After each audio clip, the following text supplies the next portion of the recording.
So in the previous video we have seen the latches has this undesirable glitch problem at the output. That's why we need to use edge triggered flip-flops in the digital circuits. So in this video we will be looking at how to design edge triggered flip-flops. So in an edge triggered flip-flop, the output can only change at clock edges, going from 0 to 1 or 1 to 0 change for the clock edge. If clock is going 0 to 1, then we say this is the positive edge of the clock. 1 to 0, this is the negative edge of clock, right? So if this is my clock signal, right, this is my positive edge and this is my negative edge. So either we will have a positive edge flip-flop or negative edge flip-flop, right? So we can have two different edge triggered flip-flops. So this will help us to avoid undesirable glitches at the output. So to design this edge triggered flip-flops, actually we will be using two latches. So let me draw my latches, and I have enable signal here, and I have D input here, and I have Q output here. So I will be connecting the output of the first latch to the input of the second latch.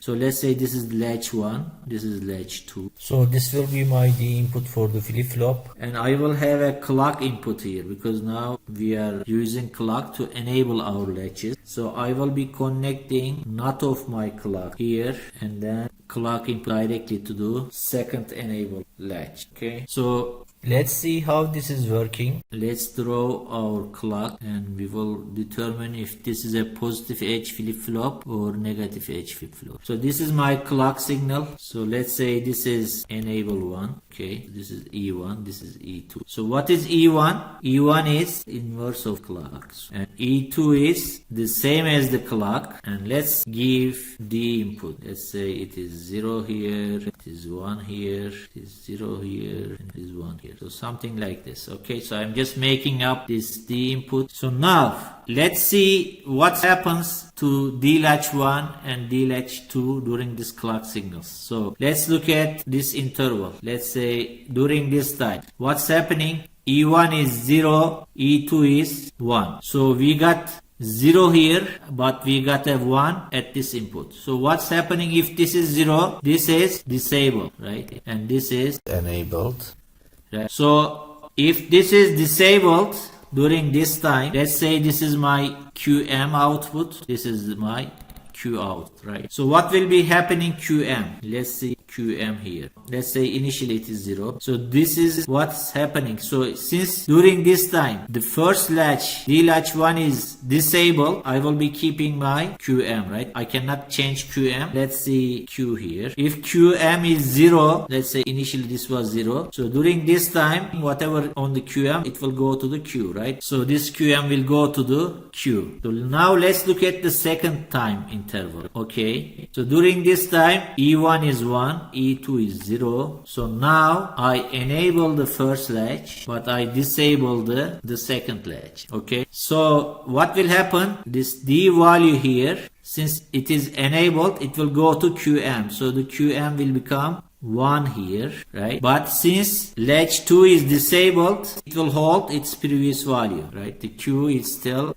0, but QM is 1. And now let's see what will happen during this time. So E1 is 0, E2 is 1. So during this time, now I again disable this latch, but I enable the second. Now during this time, right, the QM cannot change because I disabled it. So it will continue like this. But now the latch 2 is enabled, right? Q will follow QM. Now Q will change to be 1.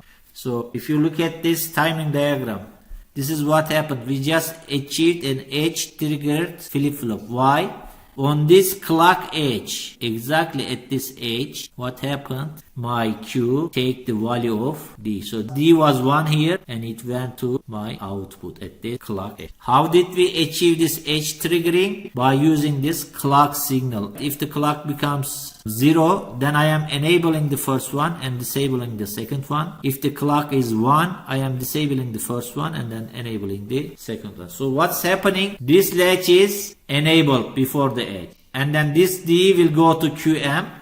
but it cannot go to Q because this was disabled. But then what happens? Just at the edge, I disable this and I enable the second one. So the QM value then will go to the Q. Right? So using this intermediate step, I was only sampled or copied the D value just before the edge. Okay. First I transferred this D value to QM, and then after I transfer my D value to here, I closed the first latch and I opened the second one, then it went directly to the output. So we can continue this, and then you will see only on this clock edges I will be transferring this value. For example, this Q will become 1 until here.